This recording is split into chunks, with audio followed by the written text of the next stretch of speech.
Bismillah, Alhamdulillah, wassalatu wassalamu ala rasulillah, Nabiyyina Muhammad wa ala alihi wa sahbihi ajma'in wa ba'du. Bagi para peserta, pencinta ilmu, di mana saja berada, malam ni kita bersama dengan kita Rukun Iman. Kita ringkas, mudah dipahami, dan senang untuk dihayati insya-Allah. Tidak ada perbahasan yang pelik-pelik. Yang adanya Quran, hadis, pandangan-pandangan ulama salaf yang muktabar. Kemudian kita bawa kepada alam realiti semasa dalam kehidupan kita ini untuk kita hayati. Itulah belajar iman untuk diimani. Belajar tentang nama Allah Ta'ala untuk ditakuti.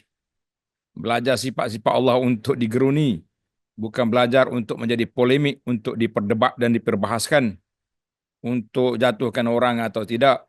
Kerana itu adalah merupakan objektif utama kita belajar nama Allah, sifat Allah. Dan kita tengok pada makhluk-makhluk Allah Ta'ala ini tujuannya untuk menguatkan iman, menambahkan ketaatan, meningkatkan ketakwaan kepada Allah Azza wa Jalla, bukan sekadar polemik yang diperdebatkan. Baik para pelajar sekalian, Alhamdulillah, sambungan kita pada siri yang ini, pada hari ini 8 hari bulan 11 2024, kita masuk pada rukun yang ketiga. Rukun iman yang ketiga, beriman dengan kitab. Al-imanu bil kitab. Al-imanu bil kitab. Amantu billahi wa malaikatihi wa kutubihi. Kitab-kitab. Kitab Allah Ta'ala turun itu banyak. Diturunkan kepada Nabi kita SAW Al-Quran. Nabi Isa Al-Injil. Nabi Daud Zabur. Nabi Musa At-Taurah. Baik, tengok kitab muka surah 58. Muka surah 58. Beriman dengan kitab-kitab Allah Azza wa Jalla yang diturunkan ke atas rasul-rasulnya alaihimus salatu wassalam. Rasul itu ramai. Tapi yang Allah Ta'ala sebut ada kitab beberapa orang saja. Yang lain itu diberi suhuf. Yang lain-lain lagi kita kata wallahu alam, Allah tak sebut, macam mana kita nak sebut? Habis macam mana mereka mengajar itu wahyu daripada Allah, mungkin tidak ada kitab yang disebut. Jadi kita kata yang Allah Ta'ala tak sebut, kita tak sebut. Kita berani sebut setakat mana yang disebut oleh Allah Azza wa Jalla. Beriman dengan kita, amantu billahi wa malaikatihi wa kutubihi, mengikut dalam tertib, ini adalah rukun iman yang ketiga. Rukun iman yang ketiga. Kerana Allah SWT telah mengutuskan rasul-rasulnya alaihimus salatu wassalam dengan bukti-bukti yang jelas serta menurunkan kepada mereka kitab-kitab yang menjadi rahmat kepada alam semesta. Menjadi petunjuk pada mereka untuk mencapai kebahagiaan di dunia dan juga di akhirat. Mana kalau kita nak selamat di dunia, kita kena pergi kepada kitab Allah Azza wa Jalla. Nak selamat di akhirat, juga kita pergi kepada kitab Allah Azza wa Jalla. Jadi kita tak boleh pandai-pandai cari kitab sendiri lah. Dia tak kata mana mungkin. Mana kita itu dipanggil kitab Allah yang sangat penting untuk kita fahami dan kita hayati insya-Allah. Firman Allah Ta'ala, A'udzu billahi minasyaitonir rajim. Laqad arsalna rusulana bil bayyinati wa anzalna ma'ahumul kitaba wal mizan. وأنزلنا معهم الكتاب والميزان ليقوم الناس بالقسط. Maksudnya demi sesungguhnya kami telah mengutus rasul-rasul kami dengan membawa bukti-bukti, yakni mukjizat-mukjizat yang jelas dengan nyata. Dan di setiap rasul tu Allah Taala beri mukjizat, amanna bihi, yang manusia akan beriman. Yang percaya, yang tak kerah kepala, dia tengok mukjizat ni, dia beriman kepada Allah Azza wa Jalla. Yang kerah kepala, yang tak dengar kata tu, buat marilah. Buat marilah, apa benda pun tak akan beriman. Kalau bahasa Kelantan ni sedap sikit, dia kata buat marilah rimah gajah pun. Nah, buat mari rimah, mari gajah. Maknanya buat marilah apa benda pun, mereka ni tidak akan beriman kepada Allah Azza wa Jalla. Jadi kita tak usah ambil lah ayah bekir-bekir tu. Tak. Kita ambil ayah tenang-tenang. Mana apa saja yang kau bawa mari, mereka tidak akan beriman kepada Allah Azza wa Jalla.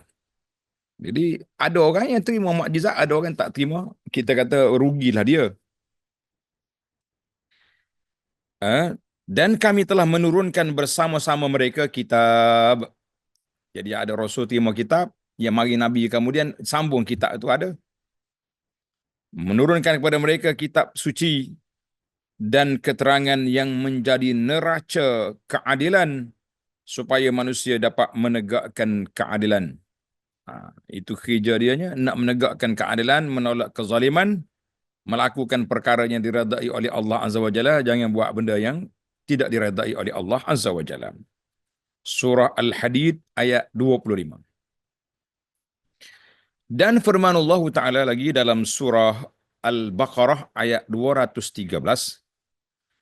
كان الناس أمة واحدة فبعث الله النبيين مبشرين ومنذرين وأنزل معهم الكتاب بالحق ليحكم بين الناس فيما اختلفوا فيه. Pada mulanya manusia ialah umat yang satu. Maknanya mula-mula mari zaman lepas pada Nabi Adam mari dulu, satu ya, semuanya tauhid kepada Allah Azza wa Jalla. Jadi satu umat ya. Menurut agama Allah yang satu, tetapi mereka berselisih. Lepas pada itu dia berselisih, lari sana sini, maka Allah mengutuskan nabi-nabi sebagai pemberi khabar gembira kepada orang yang beriman dengan balasan syurga, dan memberi amaran kepada orang yang engkar dengan balasan azab neraka. Dan Allah menurunkan bersama nabi-nabi itu kitab-kitab suci yang mengandungi keterangan-keterangan yang benar untuk menjalankan hukum di antara manusia mengenai perkara yang mereka perselisihkan. Ini kerja fungsi kitabnya. Allah Ta'ala hantar mari untuk jadi apa? Jadi pedoman, menjadi petunjuk, pemutus kepada perselisihan yang berlaku di antara manusia. Kita kata Alhamdulillah. Baik para jemaah sekalian, itu surah Al-Baqarah ayat 213. Maknanya dua ayat ini menjadi dalil bahawa nabi-nabi, rasul-rasul alaihi wassalatu wassalam itu Allah Ta'ala turunkan kepada mereka kitab. Ada kitab rujukan yang menjadi kewajipan pada mereka merujuk kepada kitab Allah Azza wa Jalla untuk menjadi pemutus, kata putus, hukum hakam. Tak boleh mereka reka sendiri dalam perkara yang telah diwahyukan oleh Allah Azza wa Jalla itu. Ini kita kena ingatlah. Jangan pandai-pandai lah kita pun reka-reka sendiri, tak boleh. Baik, hakikat beriman dengan kitab-kitab. Apakah hakikat? Beriman dengan kitab-kitab ialah mengakui dengan sepenuhnya bahawa bagi Allah Ta'ala ada kitab-kitab yang diturunkan kepada Rasul-Rasulnya alaihimussalatu wassalam. Kitab-kitab itu adalah kalam Allah yang hakiki. Allah Ta'ala berkata-kata dengan dia. Bukan kalam nafsi, kalam hakiki. Mana Allah Ta'ala berkata-kata, didengari oleh para malaikat. Malaikat bawa kepada Rasul alaihimussalatu wassalam. Ianya membawa cahaya dan petunjuk. Semua isi kandungannya hak, benar dan adil. Kita wajib mengikutinya dan beramal dengannya. Tidak diketahui bilangan sebenarnya melainkan Allah Azza wa Jalla. Jadi bilangan berapa kita tak tahu. Yang kita tahu yang Allah Ta'ala sebut, yang Nabi kita sebut, kita tahulah. Taurat, Zabur, Injil, Quran, Suhuf Ibrahim. Itu dia kita tahu. Yang lain, wallahu alam. Yang lain kita kata, wallahu alam. Bilangan ya, yang sebenar tak tahu. Kita wajib percaya kepada yang Allah Ta'ala sebut, na'am. Yang baginda Nabi SAW sebut, na'am, kita sebut. Yang tak sebut, wallahu alam. Itulah jawapan yang paling baik. Duk korek benda-benda, perkara-perkara ghaibiyat, benda hak tak tahu ni, benda-benda ghaib ni, selamatnya kita kata wallahu alam. Apa kita isbatkan apa yang Allah Ta'ala sebut, kita nyatakan apa yang disebut oleh baginda Nabi SAW, hak mana Nabi tak sebut, tak ada lah. Kita nak kata apa? Nabi pun tak bagi tahu. Orang kata Nabi tak rayak, takkan hamba nak rayak. Nah, itu cerita dia. Firmanullah Ta'ala, wa kallamallahu Musa taklima.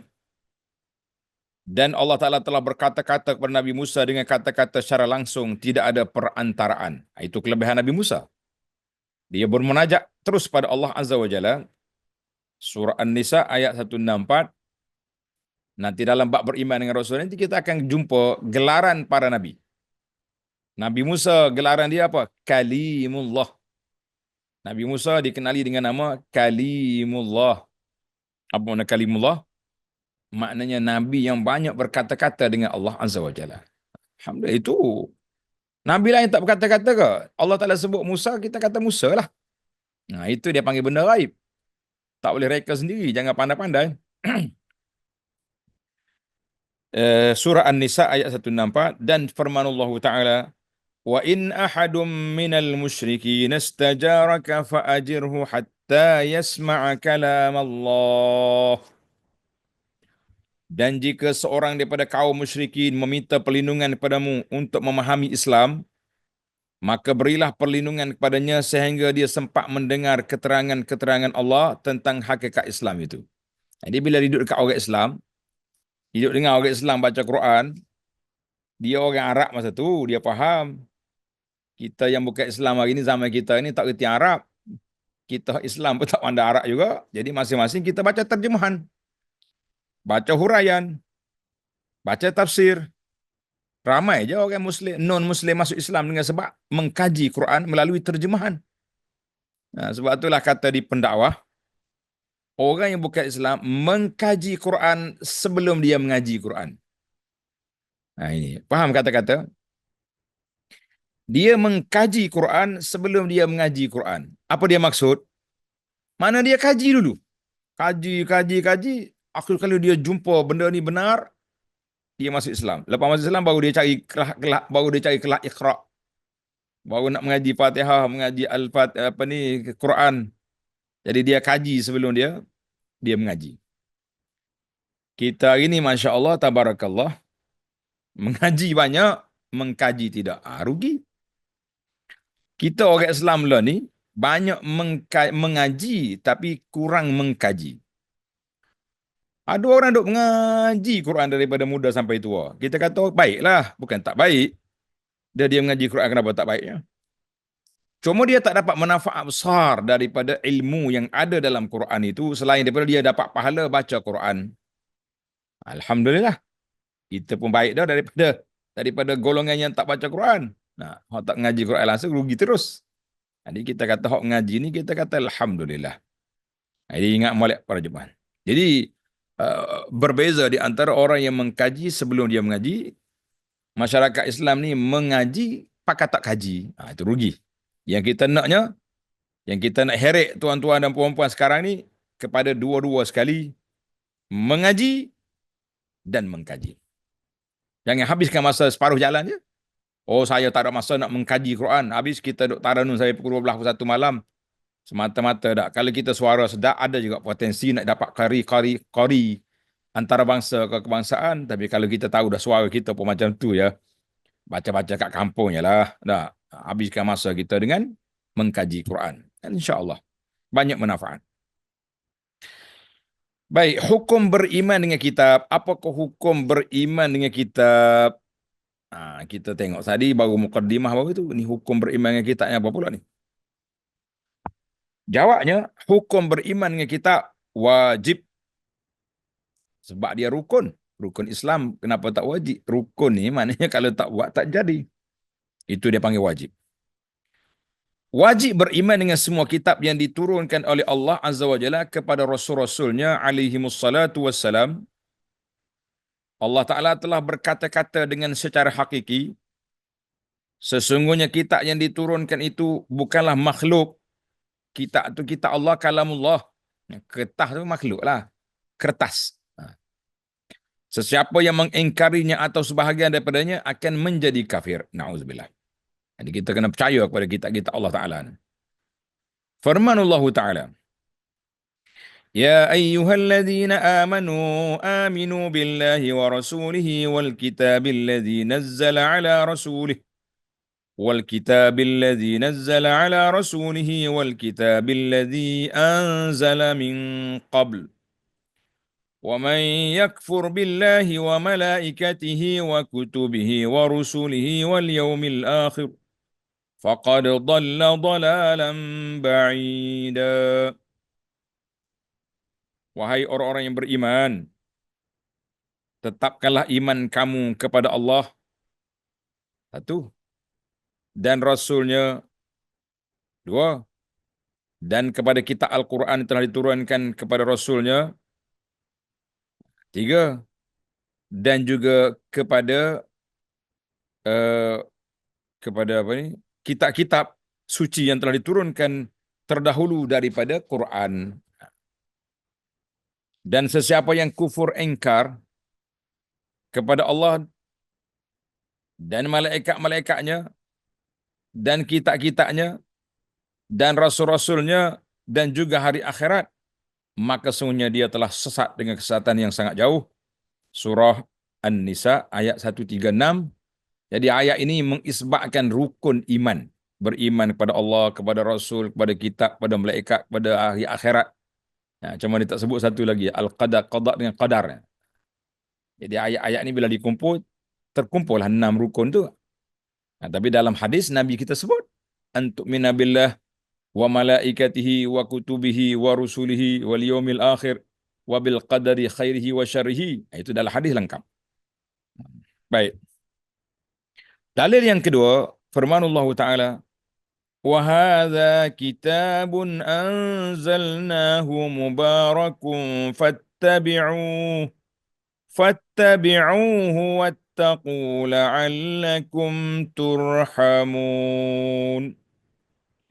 Dan ini sebuah kitab, ini Al-Quran yang kami turunkan, yang ada berkatnya, banyak manfaatnya.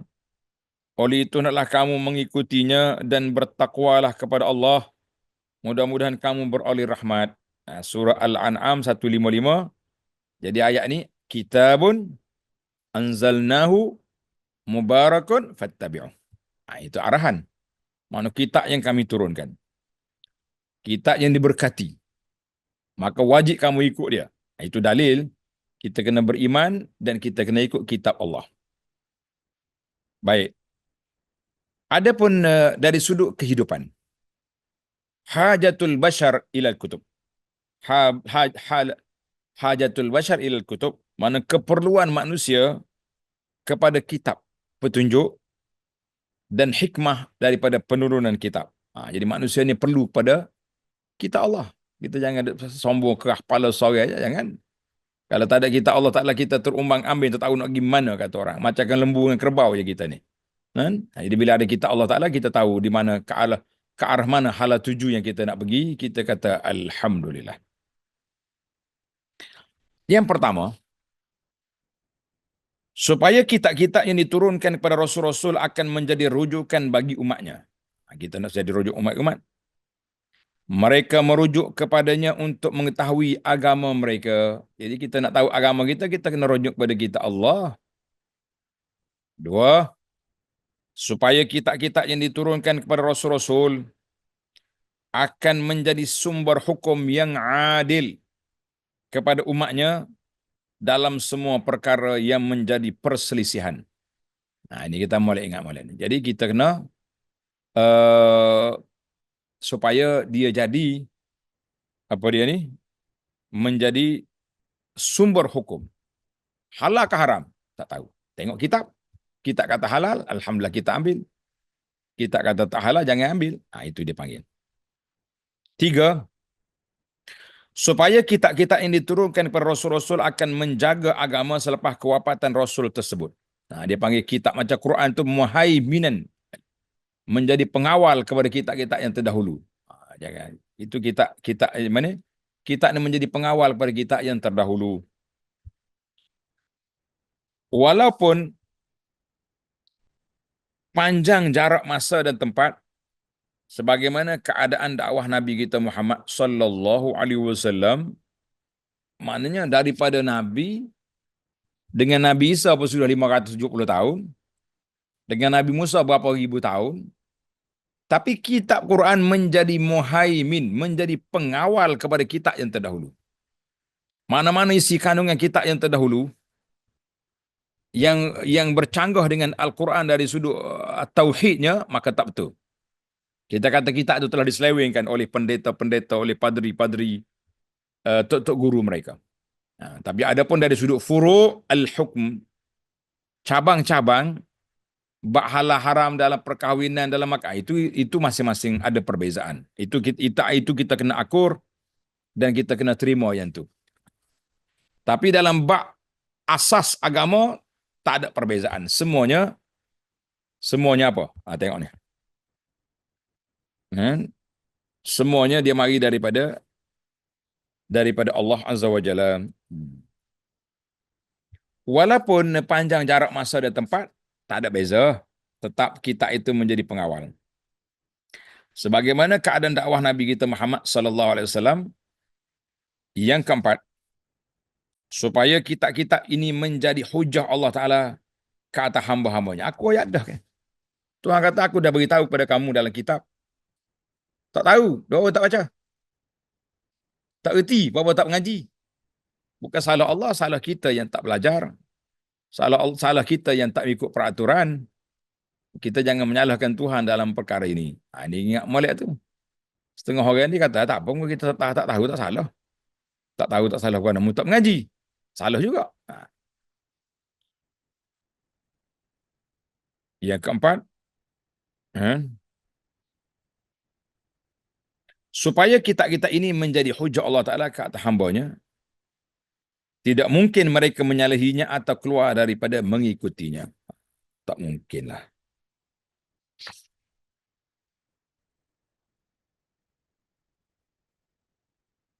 Baik. Dalil dia,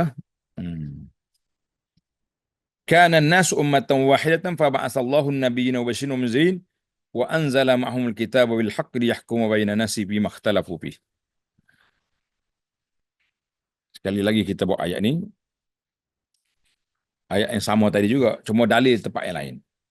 Maksudnya Allah Ta'ala bagi tahu bahawa dia hantar mari Rasul, kerja dia mubasyirin, khabar gembira kepada orang yang taat, munzirin, amaran kepada orang yang derhaka, dan bersama diturunkan bersama kitab-kitab menjadi petunjuk, pemutus, kata putus dalam bab halal haram ketika mereka berselisih pandangan. Itu kerja kitab. Jadi keperluan manusia, kita ni tak usah kata apa para jemaah sekalian. Ana buat analogi mudah ya, supaya tuan-tuan ni reti. Mudah faham, insya-Allah. Kita semuanya orang cerdik belaka, mudah faham je, dengar sekali tahu. Kalau kita beli peralatan, alat elektrik ke elektronik ke apa benda yang alat, apa yang tuan-tuan akan tengok sebelum kita guna? Katalog. Introduction. Dia punya buku panduan penggunaan. Tak gitu? Kita tahu ini button ni untuk apa, yang ni untuk apa, yang ni untuk apa. Kita baru kita tahu, ni tekan sini, jadi ni. Yang ni ya. Jadi itulah ibarat kepada kata kitab Quran ini. Allah Ta'ala yang mencipta manusia, Allah yang beri kepada kita agama, maka Allah turunkan kepada kitab yang menjadi pedoman, manual, ataupun menjadi panduan kepada kehidupan kamu atas dunia. Jadi kalau dalam bab dunia kita pandai cari, buku-buku panduan nak belajar, nak buka, takkanlah dalam bab akhirat kita guna otak kita sendiri. Tak payah pakai kitab lah. Kita pakai hak kita je. Tak perlu. Kenapa tak perlu? Otak kita setara mana hebat sampai kita kata tak perlu pada kitab. Jadi kita tidak mampu nak menjalani hidup kita beragama. Jalan makan minum tu tak apalah, lembu, tak ada akar pun boleh makan minum. Apa benda atas dunia pun boleh je makan minum. Tapi bila kita kata makan minum yang diredai oleh Allah Azza wa Jalla, maka kita di situlah kita akan mencari di manakah puncanya, di manakah tempatnya, di manakah jalannya, maka buku panduan itulah yang menjadi panduan kepada kita. Ini dia panggil apa ni eh, analogi yang mudah untuk kita faham insya-Allah. Baik, kita pindah kepada cara beriman dengan kitab-kitab. Macam mana kita nak beriman dengan kitab? Beriman dengan kitab-kitab Allah secara umum dan secara terperinci. Mula-mula kita tengok yang umum dulu. Apakah beriman pada kitab Allah secara umum? Iaitulah kita beriman. Mudah ya ni. Kok ni orang tanya dalam soalan. Apakah beriman pada Allah Ta'ala secara umum? Jawab dia, kita beriman bahawa Allah Ta'ala telah menurunkan kitab-kitab kepada Rasul-Rasulnya alaihimussalatu wassalam. Fit? Jelas lah kita. Tak? Beriman secara terperinci macam mana pula? Ni kita nak tengok secara terperinci. Beriman dengan kitab Allah, kitab yang Allah sebutkan namanya dalam Al-Quran. Sesungguhnya kita telah mengetahui sebahagian daripadanya ialah Al-Quran, At-Taurah, Az-Zabur, Al-Injil, Suhuf Ibrahim dan Suhuf Musa. Itu Tuhan sebut. Kita juga beriman bahawa sesungguhnya Allah Ta'ala telah menurunkan kitab-kitab lain selain daripada kitab-kitab yang tersebut kepada Nabi-Nabinya alaihimussalatu wassalam, tidak mengetahui namanya serta bilangannya kecuali yang menurunkannya, iaitulah Allah Azza wa Jalla. Tuhan turun, dia yang tahu. Kita belajar, kita yakin, kita beriman dengan apa yang Allah Ta'ala beritahu. Itu je kita. Semua kitab ini diturunkan untuk meneguhkan tauhid terhadap Allah dengan mengesahkannya dengan ibadat dan amal soleh serta menegah daripada melakukan perbuatan syirik dan kerosakan di atas muka bumi ini. Jangan main. Asal dakwah para nabi adalah satu. Walaupun berbeza dari segi syariat dan hukum.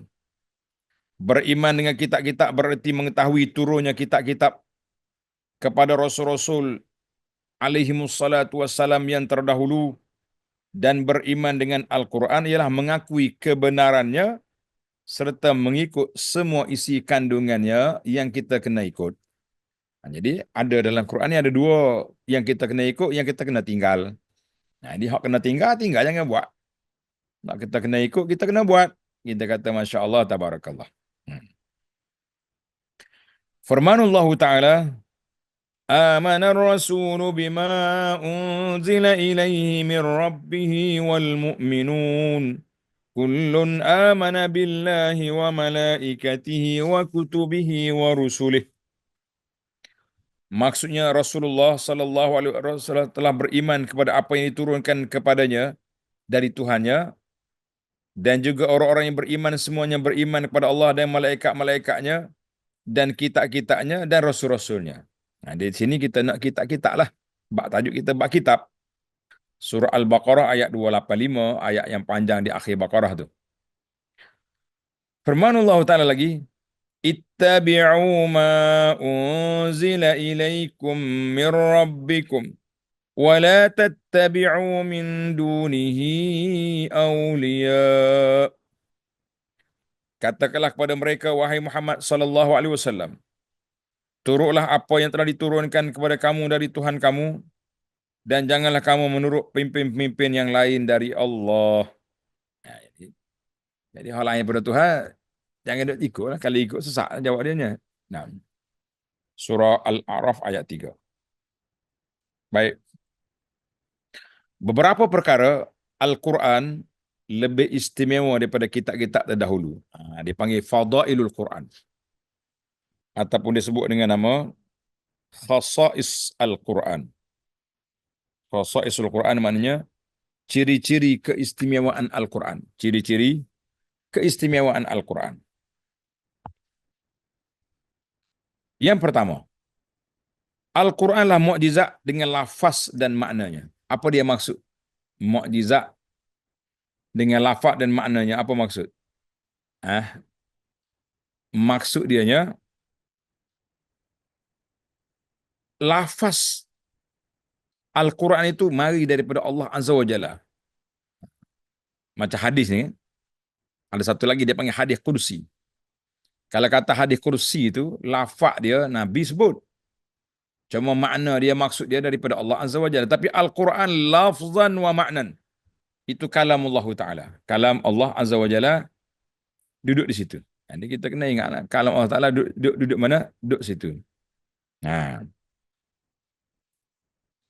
Serta semua isi kandungannya yang mengandungi kebenaran tentang alam semesta dan ilmu pengetahuan. Jadi kalau kita nak tahu bab alam, pergi baca dalam Quran lah. Dalam Quran ada belakang. Pergi tengok dalam Quran tu. Bab laut ada. Marine, nak cari bawah. Orang hok menyelam dalam laut ni akan jumpa benda. Hok berjalan laut Marajal Bahrain ni jumpa. Hok masuk dalam bukit, jumpa cara bukit. Hok masuk dalam tanah, dalam bumi, jumpa logam. Jadi kita kata Masya Allah, Tabarakallah. Semua dalam Quran Allah Ta'ala sebut, mu nak tahu gapo. Tentang alam semesta, tentang cakrawala langit atas pun Allah Ta'ala sebut. Para ahli palak mengorek, mengkaji dan menggali sehingga kan mereka dapat bertemu dengan penemuan-penemuan yang pelik-pelik, yang hebat-hebat. Boleh jadi. Kita kata Masya Allah, Tabarakallah. Yang kedua, Al-Quran ialah kitab terakhir yang diturunkan dari langit, menjadi penutup kepada semua kitab-kitab terdahulu, sebagaimana Nabi SAW menjadi Nabi penutup bagi sekalian Rasul. Mana Nabi kita SAW adalah khatamul anbiya wan nabiyyin wal mursalin. Dialah penutup segala Nabi, segala Rasul. Quran ini penutup bagi semua kitab yang diturunkan sebelum daripadanya. Kita kata Alhamdulillah. Ini kitab hebat. Yang ketiga, Al-Quran telah menjamin untuk menjaga, Allah Ta'ala telah menjamin untuk menjaga Al-Quran daripada sebarang penyelewengan atau pengubahan. Berbeza dengan kitab-kitab yang lain, telah ditukar dan diubah isi kandungannya. Allah Ta'ala berfirman, Inna nahnu nazzalna dzikra wa inna lahu lahafizun. Kami turunkan Quran, kami jaga Quran. Kami turunkan Quran, kami jaga Quran. Sampai hari ini, tuan-tuan dan puan-puan, kita tengok Al-Quran tak ada siapa boleh ubah. Marilah orang putih, orang barat, orang timur, orang gapo atas dunia nak ubah Quran, tak mungkin. Allah Ta'ala sudah beri jaminan. Wa inna lahu lahafizun. Kami jaga Quran, jadi tak ada siapa boleh kacau. Jadi siapa nak kacau Quran? Al-Quran dijaga oleh Allah Subhanahu Wa Ta'ala, jadi tak ada siapa boleh kacau. Kita dahulu habisnya pakai ubah ke padri-padri, pendeta-pendeta, yang tukar, orang kata orangnya tukar sana tukar sini, modify habis dah. Tak tahu kitab gapo jadi. Jadi kita Quran tak. Kalau salah cetak, mungkin tuan-tuan akan tanya, tu ada tu kitab salah cetak, bukan salah Quran, tu salah cetak. Tapi yakinlah, tak sampai berapa minit, kalau Quran salah tu di apa ni, beredar dalam masyarakat, dijual, sekejap yang akan dapat dikesan oleh para penghafal Quran ataupun para pencinta Quran. Walaupun anak kenal ramai di kalangan guru-guru kita, ustaz ke ustazah ke, dia tak hafal Quran. Dia tak ngapa Quran. Dia ngapa ayat surah-surah pendek, ayat lazimnya. Tapi kalau kau baca depan dia salah, dia tegur tepat. Gitu ya. Anda ingat guru-guru kita mengaji Quran dulu. Saya belajar Quran dengan ibu saya, rahimahullah. Dia dengar ya, dia dengar. Tak ada Quran apa depan dia. Bila kita baca salah dia, gitu. Tu kan kita tengok balik memang salah. Maknanya Allah Ta'ala jaga Quran sampai begitu sekali. Guru-guru Quran walaupun mereka tak hafal Quran, tapi dia tahu orang baca, murid dia baca salah. Dia tahu murid dia baca salah. Nak kata apa dia? Jangan ada main-main. Allah Ta'ala jaga Quran. Salah cetak, sekejap orang viral lalu lah. Zaman ni, zaman viral ni, zaman tular ni, lagi cepat. Cetakkan sekian-sekian, yang diterbitkan pada tarikh sekian, muka surat sekian, salah cetak.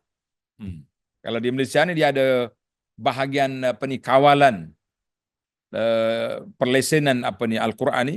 Dia orang ni cepat ambil tindakan, selalu. Quran ni akan dirampas, akan ditarik dari pasaran, mesti kena tarik semua Quran betul balik. Kita kata alhamdulillah.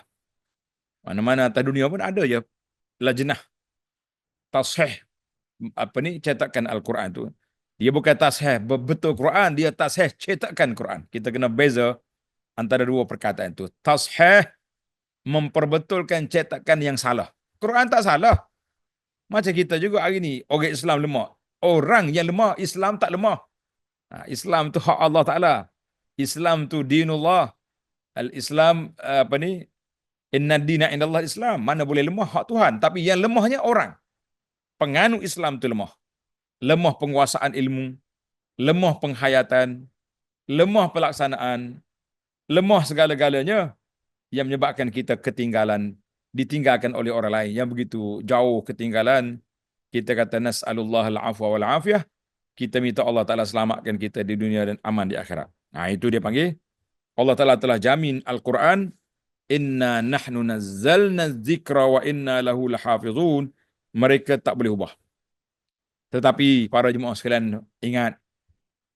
Sedar. Oleh kata-kata kita kena khabar molek. Dia tak ubah tulisan Quran. Tapi mereka ubah kefahaman kepada Quran. Bila mari penjajah. Mari orang putih. Gapa dia buat mula-mula?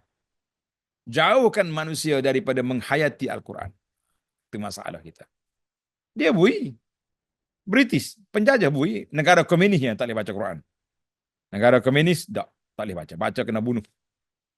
Anda ingat beberapa tahun yang dulu, setelah jatuhnya Soviet Union dulu jatuh, pihak Universiti Islam Madinah pergi ke negara-negara Tan. Banyakkan negara Tan di bawah Soviet tu. Dia pergi cari anak orang Islam yang boleh baca Quran.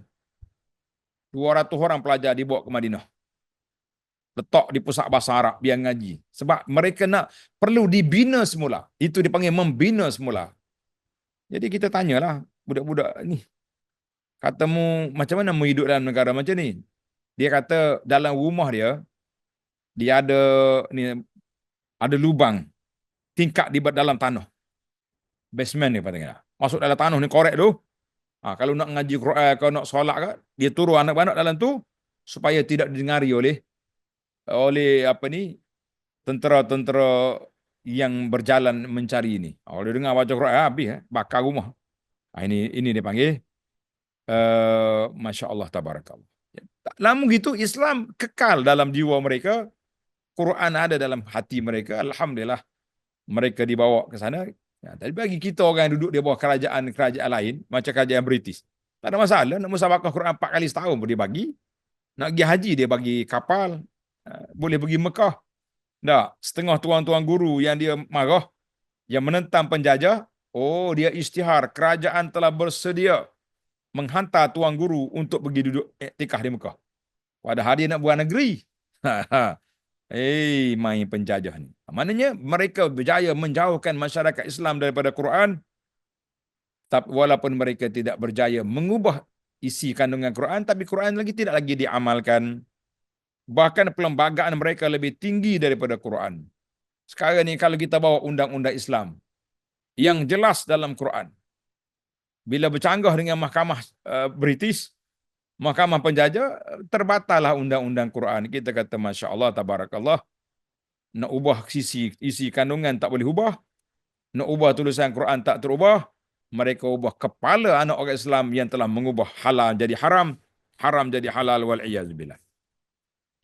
Ceramah pula kita malam ni. Kita pergi pada yang keempat. Masuk kita. Yang keempat, Al-Quran membenarkan semua kitab yang terdahulu daripadanya serta menjadi penilai kepada kebenaran isi kandungan kitab-kitab yang tersebut. Jadi Al-Quran menjadi orang panggil batu tanda ataupun kayu ukur. Kita panggil parameter. Yang nak ukur benar tak benar kitab dulu, tengok dengan Quran. Dia kata Tuhan ni ada 3. Melak, karut punya ni Nasara. Puak Yahudi pula kata apa benda, kita kata tak betul belakang tu. Dalam Quran aku tak sebut benda tu tentang Allah Ta'ala. Tentang Tauhid. Tapi kalau kata dalam Taurat kata tak boleh makan ni, Dalam Injil kata tak boleh makan ni, dalam Quran kata boleh, itu kita boleh terima. Sebab berbezanya syariat, perundangan mengikut syariat masing-masing. Jadi kata di Nabi SAW, Nabi kita bersabda, nahnu ma'asyiral anbiya ikhwatun li'allat. Kami para nabi menjadi adik-beradik tiri. Bapak sama, mak lain-lain. Itu ayat bandingan lah. Bapak sama maknanya dinuna wahid, agama kita satu ya. Tauhid kepada Allah Ta'ala. Tapi syariat kita ada perbezaan. Halal bagi dia, tak halal bagi kita. Halal bagi kita, tak halal bagi dia. Kita kata itu panjang perbahasan. Kita tuan-tuan kena tengok dalam kitab lain lah. Yang pentingnya Quran ini muhaimin, menjadi penilai, pengawal kepada kitab yang terdahulu. Kita kata alhamdulillah. Yang kelima, Al-Quran telah membatalkan. Al-Quran telah membatalkan. Maaf. Yang kelima, Al-Quran telah membatalkan semua kitab-kitab dulu dari sudut hukum hakam. Dari sudut hukum hakam. Sehingga kan Nabi Allah Isa AS, bila dia turun di akhir zaman nanti dari langit, dekat nak kiamat, Nabi Isa akan bunuh Dajjal, berlawan menghapuskan Ya'juj wa Ma'juj, dan mematahkan salib.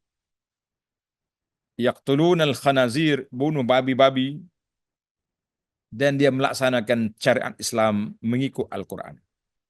Dia tak bawa lagi Injil, dia tak guna pakai.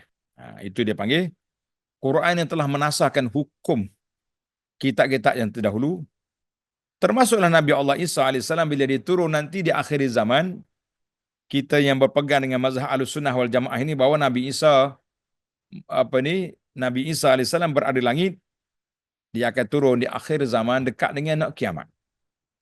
Nuzul Isa bin Maryam itu salah satu daripada tanda kiamat yang besar. Yakin. Tapi dia turun, dia tak bawa Injil.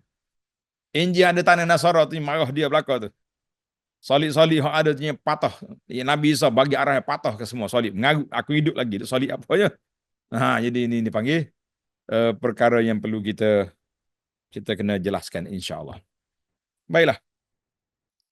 Firmanullah Ta'ala, ma kana hadithan yuftara walakin tasdiqal ladzi baina yadayhi wa tafsila kulli syai'in wa hudan wa rahmatan liqaumin yu'minun. Kisah nabi-nabi yang terkandung dalam Al-Quran bukanlah merupakan suatu cerita yang diada-adakan, tetapi ia mengisahkan apa yang tersebut dalam kitab-kitab agama yang terdahulu daripadanya. Dan merupakan keterangan yang menjelaskan tiap-tiap sesuatu, serta menjadi hidayah, petunjuk dan rahmat bagi kaum yang beriman. Itu hijab Al-Quran. Surah Yusuf ayat 111. Ini para jemaah sekalian, ini penjelasan yang ada di hadapan mata kita, yang kita kena belajar insya-Allah. Jadi para jemaah sekalian, beberapa perkara menerima khabar yakni berita kitab-kitab yang terdahulu. Jadi kalau mai kitab dulu boleh kita terima ke tidak? Jawabnya bolehlah kita terima kitab-kitab yang terdahulu apa yang ada dalam dia. Kita mengetahui secara yakin bahawa semua cerita yang terkandung dalam kitab-kitab terdahulu telah diwahyukan oleh Allah kepada Rasul-Rasulnya. Maknanya kitab asal, Taurat, Zabur, Injil, semuanya dari Allah Azza wa Jalla. Yang jadi masalahnya, kekarutannya apabila kitab itu diubah oleh pendeta-pendeta, padri-padri dengan tangannya yang jahat itu. Jadi terkandung dalam kitab-kitab dahulu yang telah diwahyukan oleh Allah kepada Rasul-Rasulnya alaihimussalatu wassalam adalah benar dan tidak diragui akan kebenarannya. Betul belaka? Mana boleh tak betul? Betul. Ini tidak bermakna kita menerima semua isi kandungan kitab-kitab yang masih ada dalam kitab Ahlul Kitab. Tak. Kita tak pakai kitab ada di tangan Yahudi tu. Yang ada di tangan Nasara itu bukan Taurat, itu Bible. Nah, yang kita beriman kepada Taurat dengan Injil. Zabur yang Allah Ta'ala turunkan. Kita bukan beriman kitab yang ada di tangan. Tok padri Yahudi dengan Nasara tu. Tu kitab. Tu kitab dia ubah dah. Siapa dia nak beriman dengan dia? Puak dia apa tak apa yakin tu. Hmm. Allahu Akbar. Kerana ianya telah ditukar dan diselewengkan. Tidak ada lagi naskah sebenar. Original. Sebagaimana yang diturunkan oleh Allah kepada Rasul-Rasulnya alaihi wassalatu wassalam. Tak ada dah. Adanya mengarut ya. Ha. Di antara yang kita yakini benar daripada isi kandungan kitab-kitab terdahulu ialah perkara yang telah diterangkan oleh Allah dalam kitabnya bahawasanya sesungguhnya seorang itu tidak akan memikul dosa orang lain.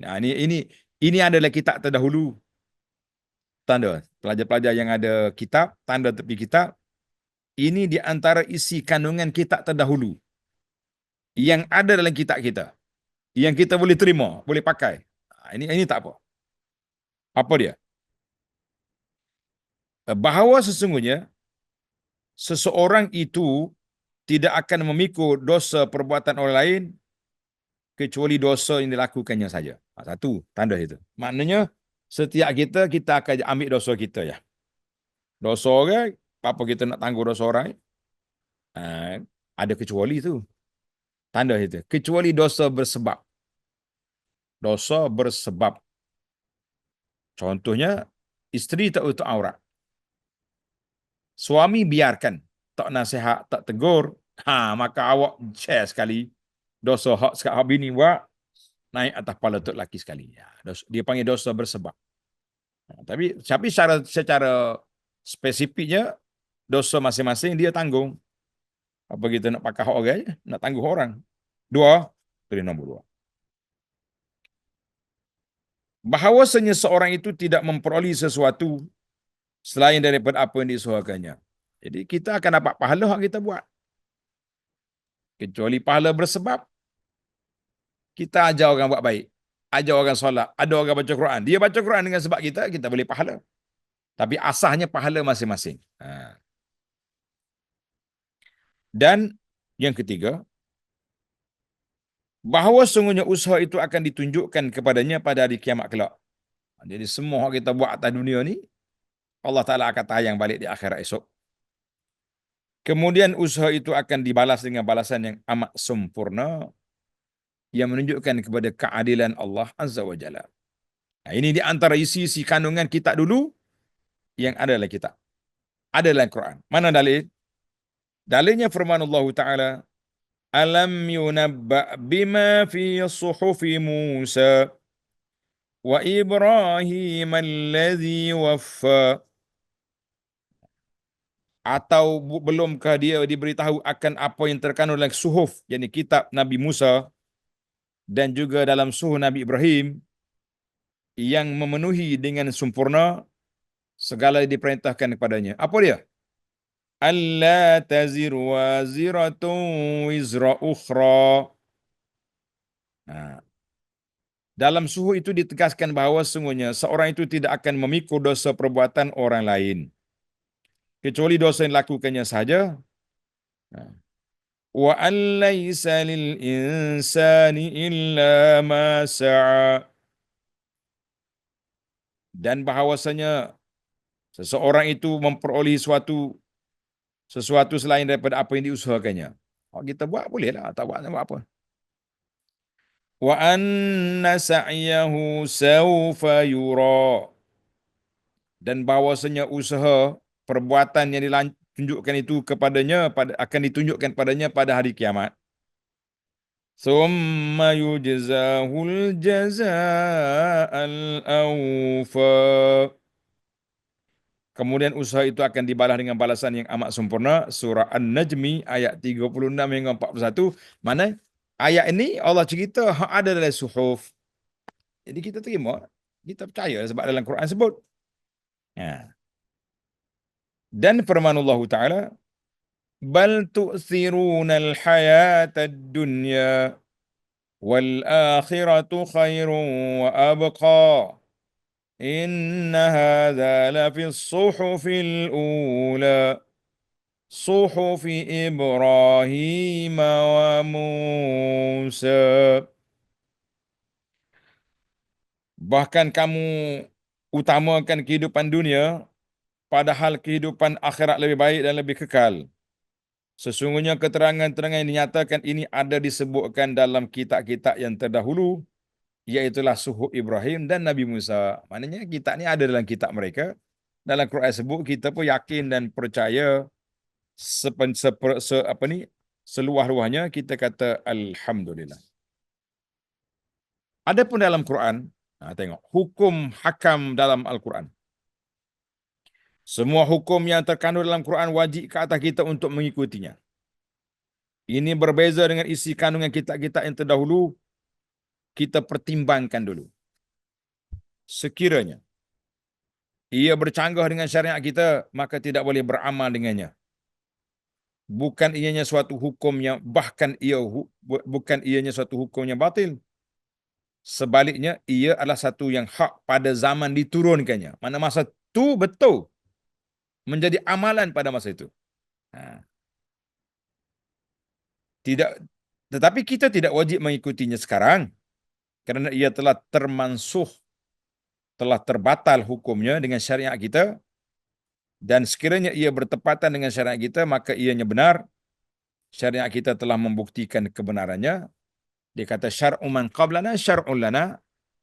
Syarak orang dulu menjadi syarat pada kita selama tidak bercanggah dengan Quran kita. Jadi, alhamdulillah. Baiklah. Kita akan berhenti di sini. Kitab-kitab yang diturunkan dari langit yang disebut dalam Quran dan Sunnah, insya-Allah kita akan baca dalam siri yang akan datang. Biiznillahi azza wa jalla. Jadi kita beri setakat itu dulu untuk malam ni. Baiklah, saudara para jemaah sekalian, kita serah balik kepada tuan moderator untuk perbincangan. Fadal. Jazakallahu khairah kepada yang bagi Datuk. Baik, kat sini ada satu soalan, Datuk. Dia minta tolong jelaskan secara ringkas kesesatan mereka yang mengatakan Al-Quran itu makhluk.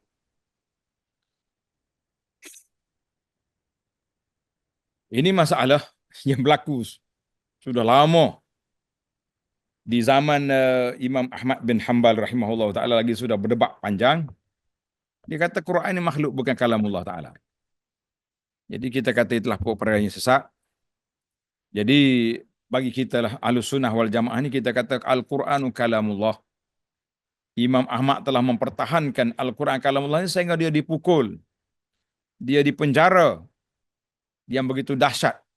Sehingga kan para ulama mengatakan sekiranya Imam Ahmad itu apa yang dipukul oleh puak-puak Mu'tazilah kepada Imam Ahmad, kalau dipukul saya ke gajah, mati gajah. Tapi Imam dengan begitu kental semangat dia mempertahankan akidah dia, akidah Ahlussunnah wal Jamaah, maka kita mengatakan itulah perbuatan yang sepatutnya. Jadi kita hari ini jangan duduk cari-cari benda pelik lah. Duduk cari Quran itu makhluk. Jadi panjang perbahasan. Kita masuk dalam posisi perbahasan akidah nanti insya-Allah. Tentang Al-Quran. Kalamullah ke apa dia? Kan?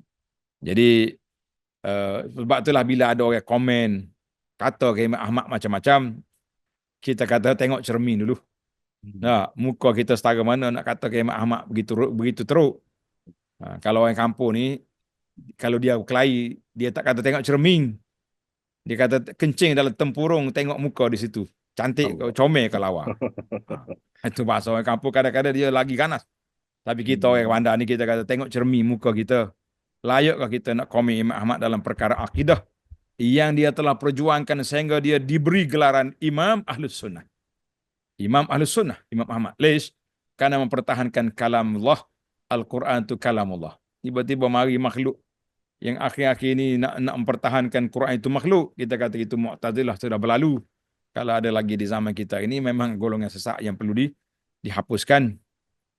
InsyaAllah dengan keterangan-keterangan yang dibawa oleh para pendakwah manusia makin hari makin memahaminya, insya-Allah. InsyaAllah. Jadi insyaAllah perbahasan secara detailnya nanti kita tunggu mengenai apa jika masuk dalam bab Al-Quran itu sendiri, Datuk. Datuk, pada minggu depan ada slot ke ataupun dengar kabar hendak ke negara Insya-Allah Jepun? minggu depan hari Jumaat ana akan berangkat pergi ke Jepun, ke InsyaAllah. Yaban dalam misi dakwah untuk membantu sahabat-sahabat kita Japan Dakwah Center JDC di bawah Zulkarnain untuk membina sebuah lagi pusat dakwah di Wakayama. Wakayama ni jauh Hmm. juga daripada Osaka. Yang pusat kita ada sekarang ni, di Osaka. Yang kita nak pergi ke Wakayama katanya 1 jam lagi, kereta api 1 jam lagi. Pusat yang kedua insya-Allah yang kita sedang mengumpul dana sekarang ni, kita perlu lebih kurang dekat 1 juta lagi untuk Hmm. melengkapkan 3 tingkat bangunan tu. Agak-agaknya insya-Allah lah pakak-pakak war-warkan supaya tabung apa ni Wakayama ni dapat kita bina dan menjadi aset besar untuk InsyaAllah. khabar gembira kepada para penderma sekalian di Osaka. Kita telah masuk Islam di pusat dakwah di Osaka, sudah 106 ke 107 orang sudah Islam di sana bertaraf intelek Jepun. Masya Bukannya Allah. kita pergi masuk orang asli pak kita. Kalau di apa ni di sebelah utara Thailand dia panggil orang Bukit. Orang asli tu orang Hmm. Bukit. Ini Hmm. orang Jepun ni. Jadi kita insya-Allah banyak pahala tuan-tuan, mari kita jom kita penuhkan tabur-tabur yang ada ni, kita bina pusat kan, di mana saja, di mana kata Abu Anas selalu ulang kata-kata hikmat, di mana Hmm. bumi subur di situ benih ditabur, di mana ada ruang dakwah di situlah kita muncul, insya-Allah.